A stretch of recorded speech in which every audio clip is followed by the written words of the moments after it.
Hi, good day, everybody, and welcome to this webinar called How to Start or Restart Your Business the Right Way. My name is Philip de Jager. I'm the founder of a company called ICS Flow, and I'm really thankful that you take your precious time to be with us today and to hopefully learn a few things about business. This webinar is really targeted at two kinds of people. One is people that need to start a business. And I think that's super important. You know, we need as many as possible entrepreneurs in South Africa to solve the problem of unemployment. You know, I think it's in the hands of small and medium businesses to make a difference in that area. And of course, also businesses that maybe you were running a business before and that business failed. We had somebody on the call last week that said they had a successful business, but then COVID, gave it to them six love, and unfortunately their business didn't make it, and that it was a tough time for all of us. But then we will cut this part out. Exactly, they can't hear anything here. So it's also aimed at people that need to restart their business. Maybe your business has been a little bit in a stalemate or in a survival mode, or maybe you didn't have the right things in place. And hopefully this will help you to kind of rejuvenate, restart your business, that your business can go from survival mode to really a productive and a flourishing mode. And hopefully we can share some things with you in this webinar to help you with that. But today I'm not alone, and I want to introduce you to somebody that's joining me here, Jose Mabocha, and he's going to be helping me to take you through what we're going to be doing today, which is financial modeling. I just believe that in those 14.1 million people, I know that for a fact because we're employing many of them, is that there's so much potential in these people, and all that we need to do as entrepreneurs to create that opportunity for people to unlock that potential in people. So that's a really big driver for us, Jose, to help small businesses to create employment. Yeah. Right. Then, of course, in our introduction, one of the things that we looked at is why do businesses fail? Because you know what? If we understand why businesses fail, we can see how I can avoid, like I said last week, the pothole. All right, we know all about avoiding potholes in our country, but there's so many potholes in a business when starting a business. How can we avoid those potholes? How we can avoid those broken tires, and those insurance claims? How can we avoid it and increase the chances of a business succeeding? From the stats, we also saw that 90% of businesses fail. I would even say it goes as high as 99% of businesses fail because even though they might still be running, they're just surviving, and there's nothing worse than being in that survival mode. I believe that every single business can be in a growth mode, in a thriving mode, and in a kind of limitless mentality where we can really make a difference. So some of the whys, and maybe if we can put the spreadsheet, or not the spreadsheet, the PowerPoint on, we could just look at some of the whys again. There we go. I'm going to skip. Oh, sorry, I didn't introduce myself. My name is Philip de Jager, for those who joined initially. I'm not going to go through the whole introduction. That's the why, the recap. So just some of the reasons why businesses fail. Number one is they're starting the business for the wrong reason, and that's what we looked at in week one, is basically the why of the business. And a very good why guy, a guy called Simon Sinek, basically says that most businesses know what they do, they know how they do it, but if you had to ask the business owner or even the staff why they do it, nobody could give you a great reason, And I believe that is where things should start. And, if you know why, the why is going to carry you through the difficult times. I promise you there's going to be difficult times in your business. If you understand why you're doing it, and you've got the heart behind it, then you can push through and really achieve something great. And one of the things that we looked at with that is to say, how do I find the why?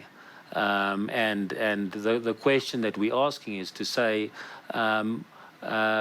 what problem exists in my world or in the world that I see around me? And secondly, what is the scale of that problem? Because ultimately, when you want to take your business to an investor and get them to invest into your business, that's the first thing that they're going to ask you, is to say, what problem are you solving? Because if you're not solving a problem, then you've got no right to exist as a business. All right. And we went through some of the problems, like electricity and water that we know. I said, that my dad, was pushing me to create a solution for queuing. We know all the queuing that takes place, and unfortunately, somebody that rolled it out to some pharmacy, beat me to it. What's a Discam or something, where you can just take a ticket and you can carry on with your shopping, and they'll call your number, and they've kind of solved the queuing thing. But whatever problem is it corruption? What problem is it that you're solving? And then secondly, what is the scale of that problem? Because the bigger the scale, the bigger the opportunity. And that's what any investor is going to be looking at, is how can I get a big scale problem? Because that's the food of entrepreneurs. All right. So we looked at the why, and then last week we started looking at financial modeling. And like I said, the first thing of all businesses that I've ever started or been involved in, the first thing that we always look at is the financial model. Because I need to see, is this business going to make sense? And it amazes me how many people start businesses without knowing how much money this business is going to make, how much investment this business is going to take, and how long am I going to take to recoup my investment, right? They just look at the top line stuff. They look at, I can sell it for this, I can buy it for that, but they don't think of so many different things, and I think that's what we're going to go into today, to say, what are those things that you need to look for, and how do you actually build a financial model? I think many people that's on this call are not accountants like we are. I'm kind of one. I don't know if I qualify. I used to be one, or I used to know a lot of them, but most of them don't know how to do a financial model, and hopefully we can make that simple to you. Although it's not a simple topic, it's complicated, but it's so key to go through the thinking of a financial model so that you can plan your business. And one of the keys for us is to try and make your business a investable business almost from day one. In fact, it has to be an investable business because you need to invest into it. Hey? Philip, one of the things before we deep dive into the topic was the cash flow quadrant. Yes. Where, so we're talking about reigniting and restarting a business. And what a lot of inverted comma entrepreneurs, including myself, we think we're entrepreneurs or business owners, but we're actually self-employed. Yes. And when you have a self-employed mindset, it never becomes a sustainable business that can grow. I think I need a tissue, guys. So I'm so emotional about that because I was self-employed for 15 years. Thinking you're an entrepreneur. Exactly. But we'll jump into that today. I think we're ready. So we spoke about the importance of the model. It helps with decision making. It helps create scenarios. And it helps answer key questions about the business. And most importantly, before you even spend a cent of investors' money on it or time. Or your own money. Or your own money. This is the thing, guys. Sure. You know what? I've seen so many guys start a business and it's okay if you're young and you've got not a lot to lose. Okay? you don't have a lot to lose. And at that point, if you make a mistake, it's okay. So that's why I always encourage young people, man, just start a business. If you lose it, you lose it. At least you learned a bunch of lessons, okay? But I've seen guys that maybe had good jobs, they had a big pension, and then they take money It could be 500,000, could be 1 million, could be 10 million. They take that money, put it into a business, and they lose all of that money, and they've got to work again at an old age. And it's just because they didn't really look at that model. Look, if an investor isn't going to invest in your business, why should you? I don't have money to waste to you. No, I don't I don't have money to throw away. I don't think anybody does. Yeah. Okay. So yeah, let's jump into the financial modeling. Let's get the slides ready. Yeah. Let's see where we are. So there we go. We spoke what's a financial model. That's but maybe just quickly, like a 10 seconds recap of what a financial model is. The key component of the business plan. Is the business idea financially viable or not? That's why we do the financial model. That's it. Okay. So in other words, is it investable? Is it investable? Right. Next was what does it do? What's the importance for entrepreneurs? Because it's very easy to say, I'm not a numbers person, I just do deals. Yeah. It helps you make informed decisions. It helps scenario planning, and it helps you understand the financial implications of the decisions that you make. Can we, if you don't mind, can we maybe just quickly drill into scenario planning, just a little bit, that the viewers can understand what you mean by that? Let me give a simple example. Okay. You decided 12 months ago to start a business. You decide to take a bond on your house, at which point in time prime interest rate was 7.5%. Yeah. Today, prime interest rate is 11.75. Yes. So your installment would have been, let's just say, 10,000 Rand. Yes. And 12 months later, it's 15,000 Rand. Yes. You should have modeled, what if interest rates go up? Exactly. Will my business still be able to afford the debt? Yes. What if fuel prices go up? Yes. Will the business still be able to afford? Yes. What if electricity prices go up? Yes, absolutely. What if my suppliers say they're feeling the pinch of electricity prices, so they're raising material prices? Yeah. And that's scenario planning. Yeah. And one more, you plan that you're going to sell your product for 1,000 Rand. Yeah. You launch it. After visiting 10 customers, they say it's too expensive. Yes. You realize you'll only sell it at 800 Rand. Yeah. Will the business still be viable if you drop the price by 20%? Exactly. That's a great one. Scenario planning. Maybe one or two examples that I can also highlight. We're running a call center business as well. And initially, when we did a model for it, we thought that, well, I think, like to your point, we thought we were going to be able to sell upfront products and not monthly products. And that turned out to be a disaster of note. Luckily, we were able to change quickly to monthly products. But on the monthly model, we said we're going to be able to convert at 10%. So I get 100 leads, I make 10 sales. All right. And then at the back end, we also say that we said that 30% of people are not going to pay. Now, the question is, in my model, and the sensitivity also goes both ways, right? Because it needs to warn me of possible bad things, but it also needs to show me the possible opportunity. Like, for instance, we said we're going to convert at 10%. We are now converting at 40%. Wow. Which is amazing. And suddenly what that does to the model, wow. That pushes that out. It drives costs down. It pushes revenue up. And suddenly that's a great thing. But let's say on the back end with regards to collecting our money,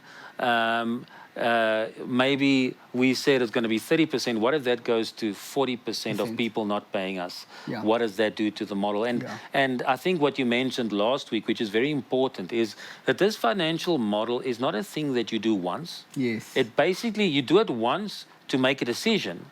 But then from there, it becomes a living document. Yes. All right. That becomes your budget for your business. And I know these days we can't budget too long ahead, with all the things changing in the world.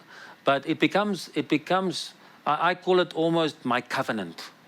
That's really, there's one business that we're running. We have investors in that business. And my covenant with them is to say, I'm going to make sure that I convert better than 10%. I collect better than 30%. And I'm going to employ so many people. And I'm going to sell so many products. Yeah. And as long as I stay above these metrics, those metrics, then the investors are saying, Philip, you're awesome. Exactly. Can we give you more money? I think that's a key.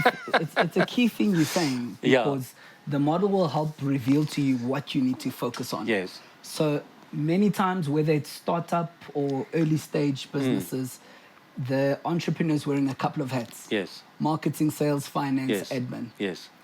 And because you don't have clear KPIs or focal points that your model will tell you, you end up spending time on things that are not important. Exactly. I'm going to say last one. I promise I'm going to stop talking after this. Okay.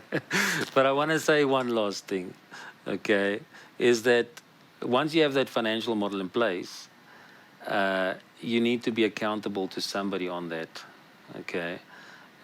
Because if you can keep yourself accountable on that, then you can run a real business. That definitely is one of the biggest issues. That's been the biggest issue for me. You know, as a business owner, I want to say, you know, I want to run my own show. I want to be my own boss. You know, which means I want to do whatever I want to, whenever I want to, right? Which is, by the way, the worst possible place that you can be. Okay, you never want to do whatever you want, whenever you want to, because you've got blind spots. All of us have blind spots. All right.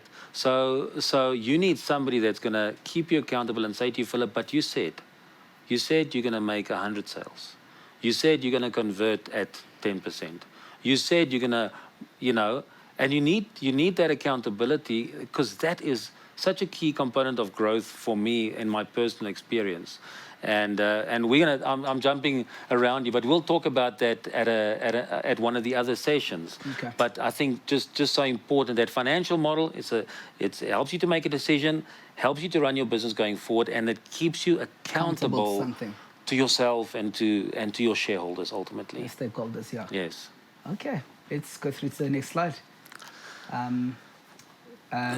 We spoke about investors already, so we can go to the next slide.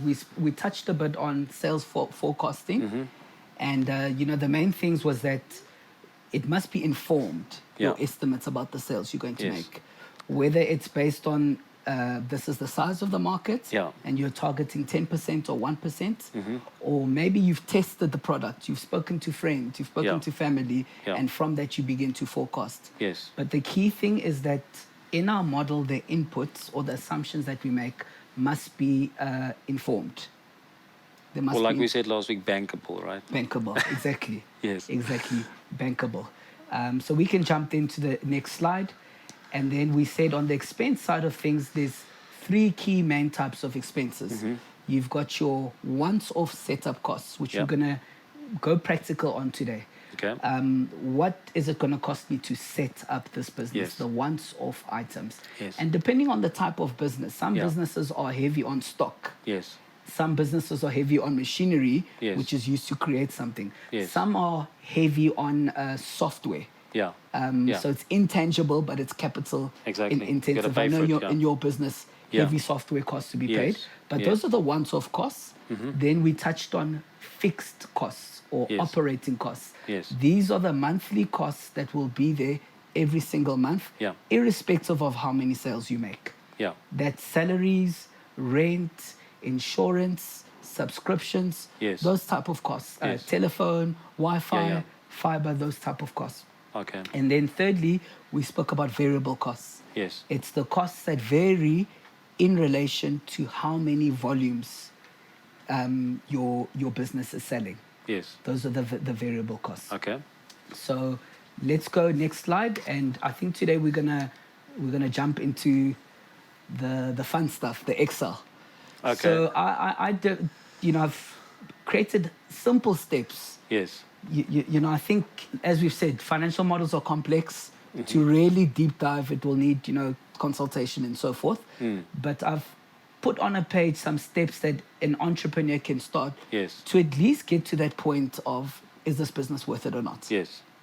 Okay. So the first step then, you're welcome to jump in, is I've said, determine what your setup costs are going to be for this business. Okay. In other words, how much capital do I need? Yes. Okay. Then the next thing you do is determine what your monthly fixed operating costs will be. So A is once off, B is on a month-to-month basis, what will my cost be to keep this ship floating? Okay. In order to then be able and I'm to going to hit chip in your now sales. because I'm sure we're going to go into the model just now where Yes, we're going yes, to actually be seeing real examples. We're certainly going to do that. So go for it, go for it. Then C is determine your total required investment. And you'll see I've said A plus B times the months. Yes. And I think this is very key. What that's basically saying is that you need to not just budget for your once-off costs, but you need to budget for a period of having to pay fixed monthly costs until the business gets to the point where the sales actually cover those costs itself. Are you telling me businesses don't make money from day one? I'm telling you, businesses don't make money from day one. Really? Number two, businesses take time to get to a point where they break even. Yes. Okay? All right. And thirdly, more importantly, the entrepreneurs don't consider that they need that amount of money for that period of time. So and they run out of money. And then the business gets into a stalemate and they go into survival mode within the first 3 months. Exactly. Exactly. Okay. So, I mean, I think when we get into the model and you talk a bit about a monthly recurring income-based business like yours, that's the type of business which starts low. Exactly. Doesn't meet its overheads. Yes. But over time, it gets to a point where it meets it. I love it. All right. Number D is determine your product cost. Okay. Okay. And when I say product cost, it's the selling price per unit or per customer or subscription cost per month. Yeah. Or a price per month that you sell it at. Yeah. And then what is it costing me to sell this one unit? Yeah, and I'm just thinking right now, I think a lot of businesses, they might be saying, I'm selling T-shirts, right? I'm selling a T-shirt for 1,000 Rand. The T-shirt cost me 500 Rand. And that's my cost. Yeah. But what about delivery? Exactly. Right? Exactly. They might not factor in delivery costs and things. So there's other variable costs that's not always, apparent, but that people often forget about. Packaging. Yeah. Delivery, fuel. packaging, fuel. Yeah. Yeah. All of those kind of things. All of those kind of things, sorry. All right. And then once you've determined your cost per product, and I think it's quite important to understand your cost per product because that's going to determine is your selling price per product the right price. Yes. Yeah. And like we spoke last week, the customer that I had that had wrong costing for their product, therefore they made their selling price too high because it's cost plus a markup, right? And they weren't able to sell anything. Once we investigated their costing to see is that the right costing, and by the way, as a business person, you can't just accept the first cost that you get from the first supplier. Yeah. You need to go and negotiate. You need to go and push for volumes. You need to go and get multiple quotes. Don't just buy from somebody because it's your friend. Yeah. Right? Get the right product at the right price, to bring down that cost so that you can give a competitive price to the market. But yes, after we fixed their costing, suddenly they were able to change their selling price. Exactly. And then they were able to sell a lot more and grow their business. You ultimately take a business view and a single product view. Yes, exactly. And a single product view. Exactly. And then the last step is determine over 1 year to 5 years what the profit or profitability is. Yes. And this for me is quite important because when you take this big picture look, it makes you cross the line from being self-employed to entrepreneur. Yes. When you're self-employed, you're just thinking, how many shirts am I going to sell? This and that and that. Yes. But when you're a business owner, you're thinking, if I invest R1 million into this business, over 5 years, I'll come out with 7 million. Exactly. And one thing that I just realized once again, because I redid that for my business, of course, when we teach these things to other people, we always think, am I doing this? Yeah, exactly. and so I went and redid it for our software business. Yeah. And I just realized that I'm wasting my time with other things where I should be focusing so much time on the software business because of the lucrativity of it if I'm focused. If you're focused. Yeah. You understand what I'm saying? But I did that model. So when you do that 5-year model, maybe year one shows, I mean, especially an annuity kind of business or monthly product kind of business, is typically going to show you losses in year one. Yeah. Okay. But year two, it starts getting somewhere. But from year 3, 4, 5, and that's the picture that you need to see. You know, that's why when you say 1 to 5, I never do a model less than 5 years. Okay, there's always a 5-year model. You take a 5-year view, you know, and from there that creates a lot of excitement, and that excitement hopefully creates some focus. Yeah. You know, if you keep it in place and keep it as a covenant for yourself. Yeah. You know, to really drive your business going forward. All right. Let's jump into the Excel. Go for it. It's Okay. up to you. It's up to you. Let's do it. All right.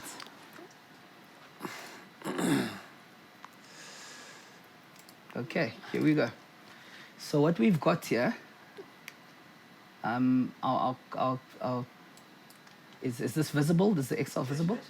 It's visible. We're not, okay, there we go. There we go. Thank you very much. Okay. So what we've got here, we've got a 5-year model over there. Year 1, year 2, year 3, year 4, year 5. Okay? And the first section here is we've got our assumptions around our selling price. So just to give background, this is and correct me, Philip, this is a call center business. Yeah, it's a call center business that sells monthly products. Let's call it the insurance type of product. Type of products. All right. So you've got 2 type of incomes here. Yes. One is upfront. Yes. So as you sell, you make that amount of money once. Yes. But you make it now, but Yeah. once off. Yes. And then you have monthly fee. You sell once, but Every month moving I'm forward, getting money coming in. you get it, yeah. And look, one of the reasons why we put it like this as well is because that's essentially the 2 types of income that you're going to have, Yeah. right? If you get both, man, wonderful. Great, yeah. Because the upfront fee takes care of short-term income, and the monthly one that takes care of the long-term stuff. Takes care of the You know, long-term that's needs, yeah. something that you're building, and man, if I can advise people, you know, get into a monthly kind of business that Yeah. gives you annuity income, because then you're really building a business. If you only work on upfront income, it's almost like you have to start from scratch every time. Yeah. Do you understand? Now, it's not always like that.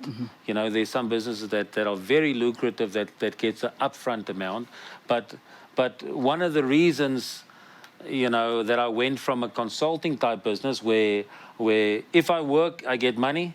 If I don't work, I don't get money.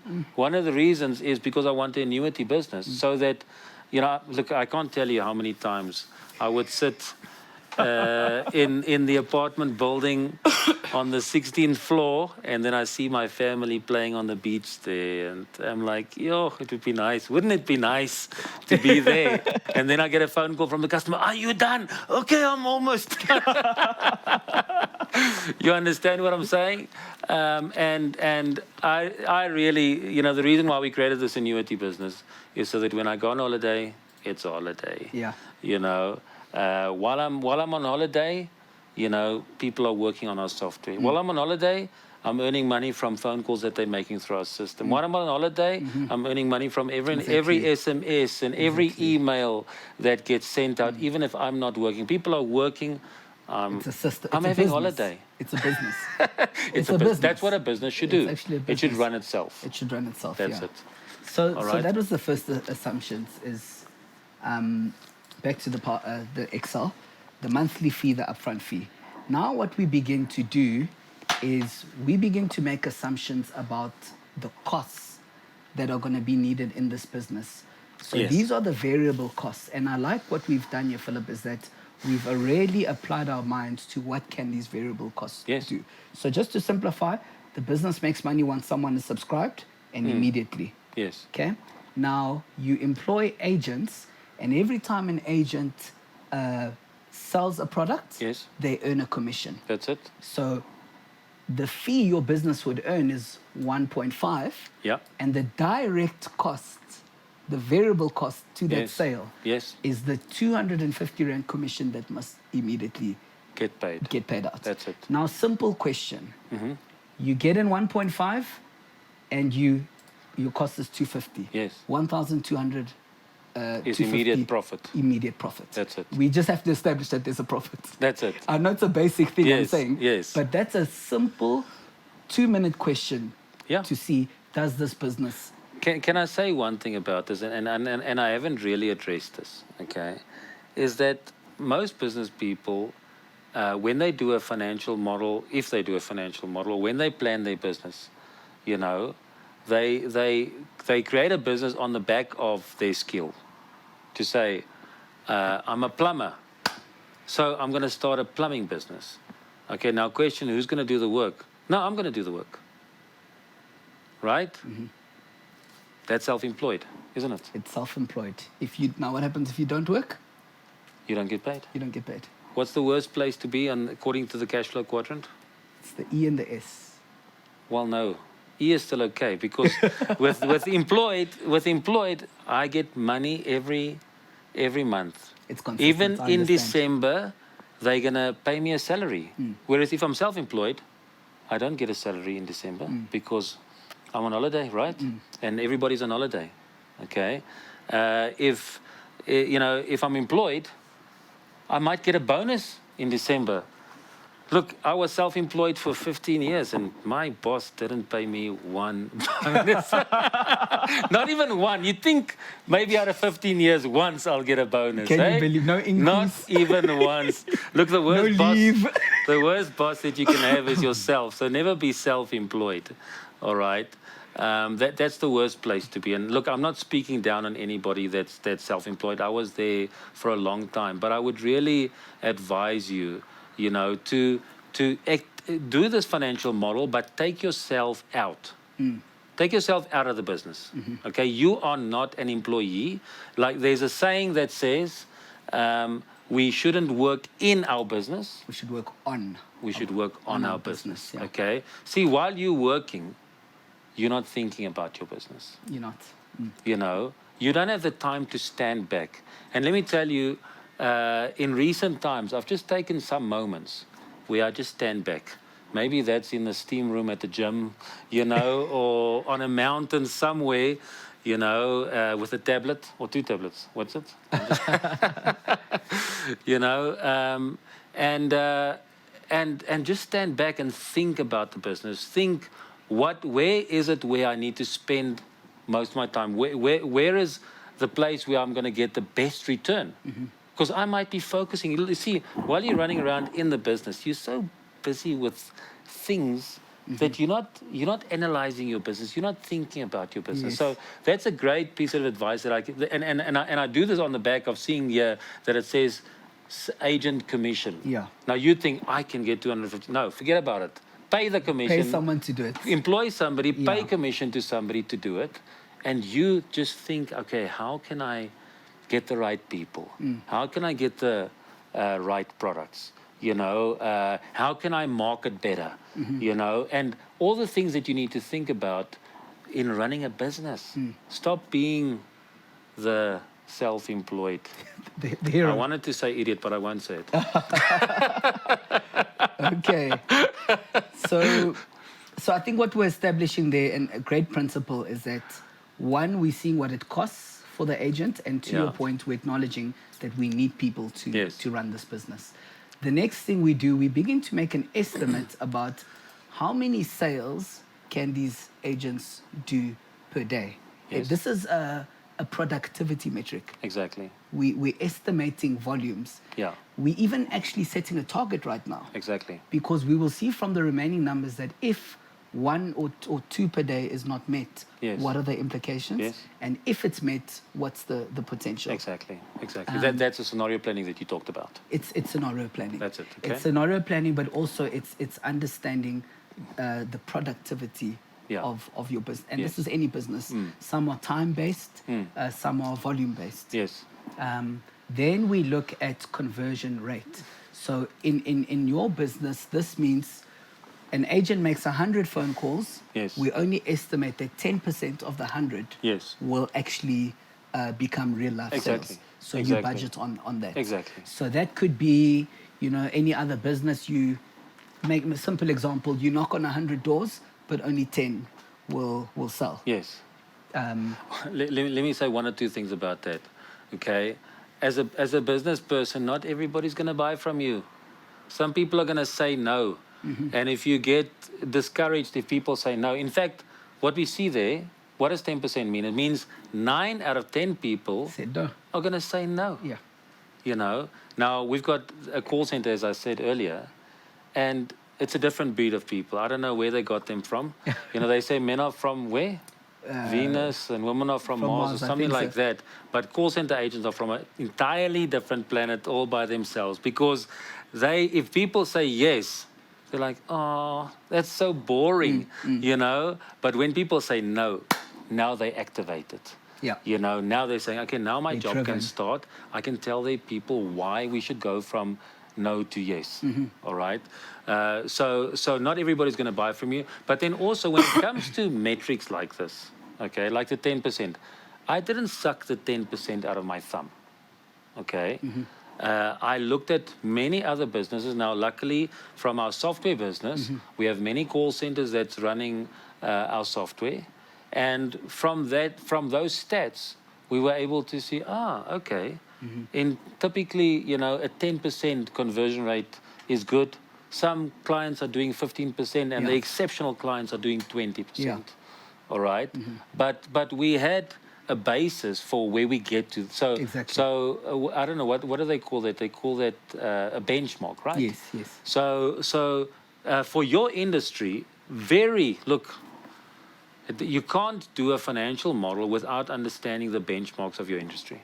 Yeah. You need to understand the benchmarks. Yeah. You know, if you don't understand the benchmarks, it's just a mess. It's a waste. It's a dream. You know, and of course, you know, on Excel, all of us can be billionaires, right? Yes, you can. So very important, and that's why this financial modeling thing is a little bit complicated, because you need to drill into every line and question every line. Why 10%? Yes. Why 10%? Why 10%? Exactly. You know, is it just because I think, is it, or is it based on facts? Yeah, it's market based, or maybe you did the work yourself. Yes. You knocked on 100 doors, and that's the statistic you actually got. Yes. And what this also tells you is, if let's say the conversion rate is 10%, now it makes you realize how much work really needs to be done to achieve the sales that you're targeting. Exactly. It tells you that. And now, if you've got agents working for you and their performance is a 10% conversion, it means you are paying for 9 phone calls. Yeah. And the one phone call that becomes a sale. I need to make all my money from that. From that one phone call. And profit. Yeah. From the one call. Yeah, exactly. Exactly that. And that's where I'm bringing it back to understanding your product costs. Yeah. Your cost per phone call and your sales per phone call. Yes. And your profit per phone call. So exactly. It depends what the business is. Yes. But you need to know your units cost there. Yes. Now, what's interesting in your business here, you have an additional variable cost called the cost per lead. Yes. The cost per lead. So for the 100 phone calls that the agents are going to make, you actually have to pay for them. So again, the 10% sales that happen must pay for the agent's salary, the phone bill, and the 100 leads that you bought. And that's, you know, and I was thinking of how we're going to go through this, but because the financial model that can keep us going for the next 10 weeks, you know, and maybe we need to kind of, when we talk about certain topics within the model, kind of jump to those topics, because what you're mentioning there is leads, right? Oh, that's marketing. That's a whole topic on its own. And maybe what we, you know, what we need to do for coming weeks is to kind of break it up. I don't know. We can see what we do. We'll tell you what we're going to decide on that. But just very importantly, we don't always think is, what is marketing going to cost me? I think I'm going to sell 1,000 T-shirts. Oh, really? Really? How are you going to sell 1,000 T-shirts? Look, what if your model says you have to sell 10,000 T-shirts? How are you going to do it? In a month? Where are you going to get the clients from? You know, Do you think you're going to knock on doors? Do you think it's just going to fall out of the sky? Or you're going to tell your friends, you know, and your friends is going to post it on their WhatsApp accounts, and it's all just going to happen? Look, maybe for 10 T-shirts, maybe for 100 T-shirts. Yeah. But that's a hobby, right? Yeah. I'm talking about a business here. Yeah. Yes. A lot of people are not running businesses.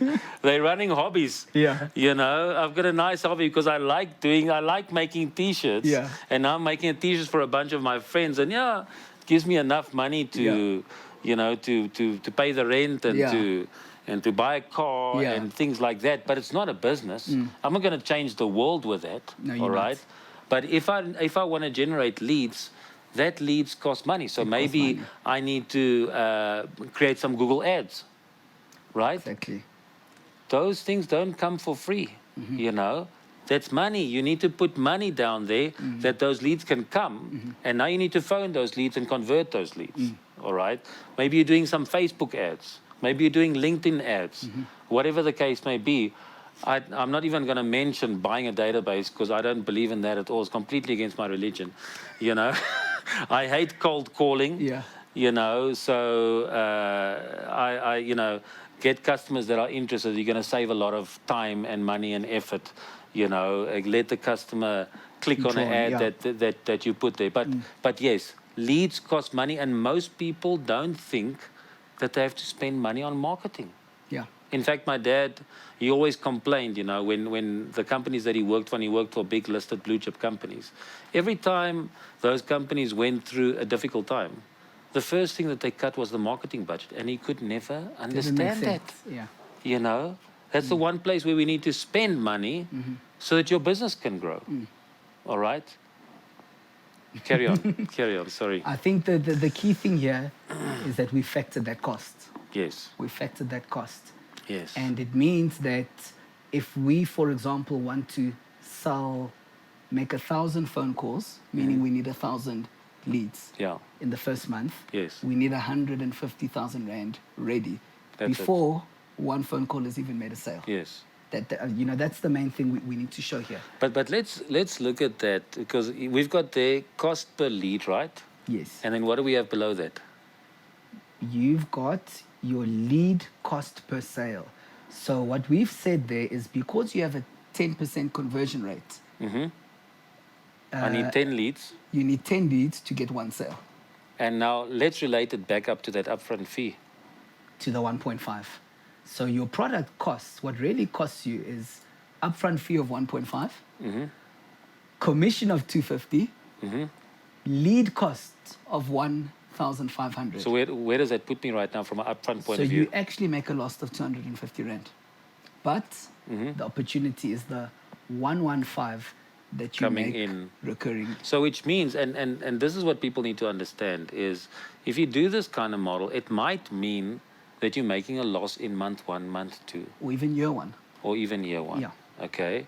But if you have a monthly product coming in, that can build, and it can build a great book and a great business for you, yes.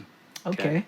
I want to just quickly go through the other assumptions. Okay. And what I want everyone to see before we close, we're running out of time, is the total upfront cost. Okay. So what we've then, based on these assumptions, we've worked that in year 1 we'll have on average 42 agents and build it up slowly. Yes. Or the amount of sales we achieve per agent. Yes. Okay. And the number of agents as we want to grow. Yeah. It's growing year 1 to 5. Yeah. And then the minutes agent is basically the cost every time they're on a phone on the phone. Yeah. And now this is for me very important. Very, very important. The working days in a month. Now certain businesses are very productivity sensitive. Yeah. You've budgeted 21 working days a month. Yeah. 1 day lost, that's about 5% of your productivity for the month. Absolutely. And what you'll see if we go to the monthly model, you know, and we experienced it this year as well. I think, what was it, March? The public holidays. When was it in March that we had all the public holidays? Yeah, it's all right. So we went from February, which we think is the short month. It's Good Friday. Yeah. Easter Monday. Workers' Day. Exactly. Pride To Day. give you an idea, February, which we think is the shortest month in the year, Yeah. February had 21 working days. March had 17 working days. Ah. And suddenly our revenue, Yeah. well, it kind of plateaus because we grew per day, Yes. but per month we didn't grow Exactly. because we just had less days. Exactly. And I tried to get people working on public holiday, but I got some resistance. I don't know why. I don't know. Because they say good ideas don't keep office hours, eh? Okay. So ultimately, from making these productivity assumptions, we get to a point where we realize that if we have 5 agents selling 42, making 42 sales at 21 days per month, this business can make 4.9 million rand. Yes. Now, here's the key thing to see here. I'm just going to zoom in here. You've got your annuity income, Yes. which starts as 1.5, but then begins to grow.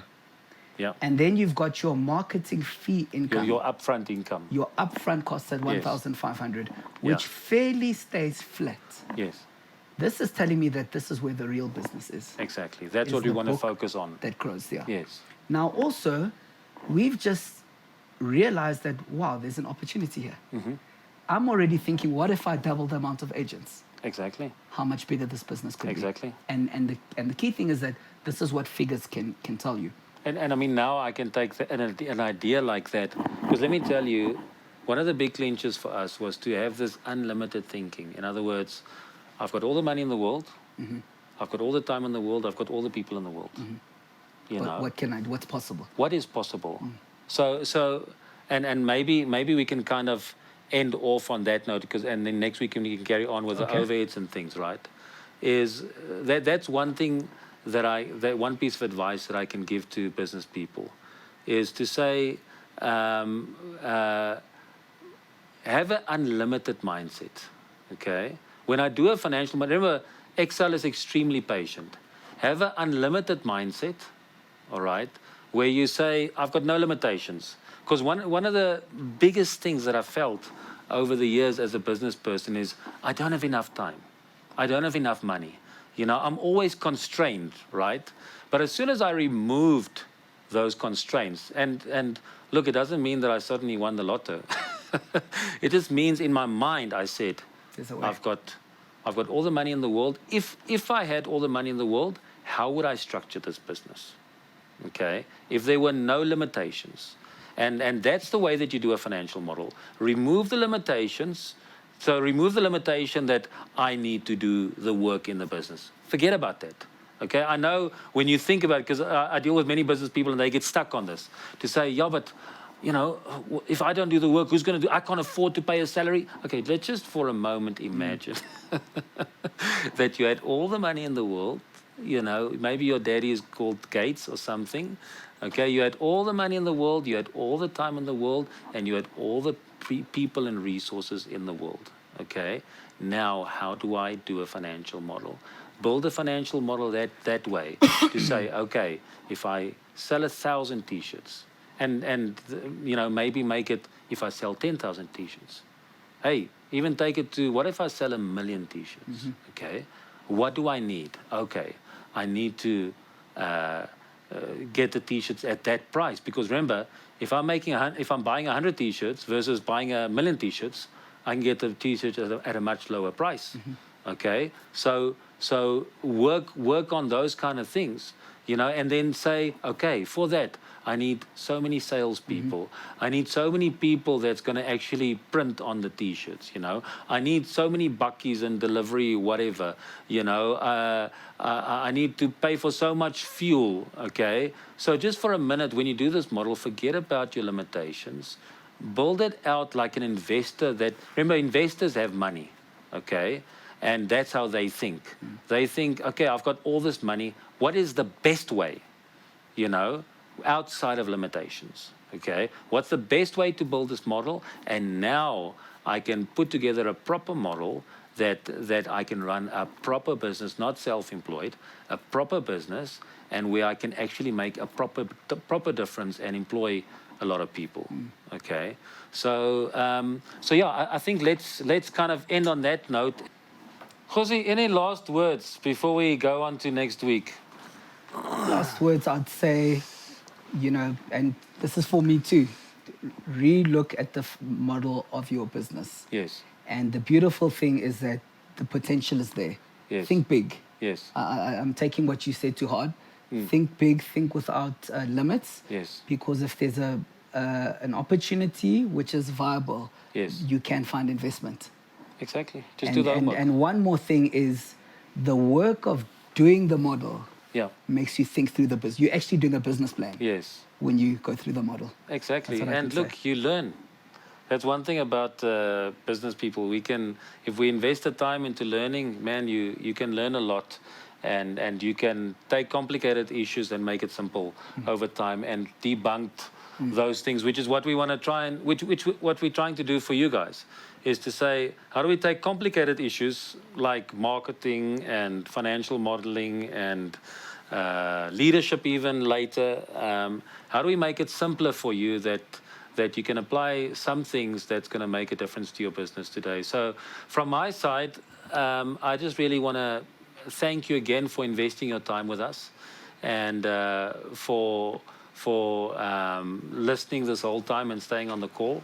And hopefully this made a difference to your business, and it's going to continue to make a difference to your business. So we've done 4 weeks now, and I think, do you think we can be finished with financial modeling next week, or do we need 2 more weeks? I think we could wrap up. Yeah. Maybe let's encourage those who enjoyed us to type questions that you may have about the financial model. Then we'll be more prepared for next week to answer those questions. Yeah. So please share any questions that you guys have, and we're gonna put up some platform where we can get questions every week, even during the week. Even those email addresses that we share, just send us some questions, and we'll see where we can assist and help you. But yeah, thank you for sharing your time and for being with us, and we're looking forward to seeing you next week, same time, same place, and yeah, have a wonderful evening. And I just want to thank the people that helped us with the production and for taking your time. It was a little bit last minute, but we really appreciate your effort, and thank you so much. Good night.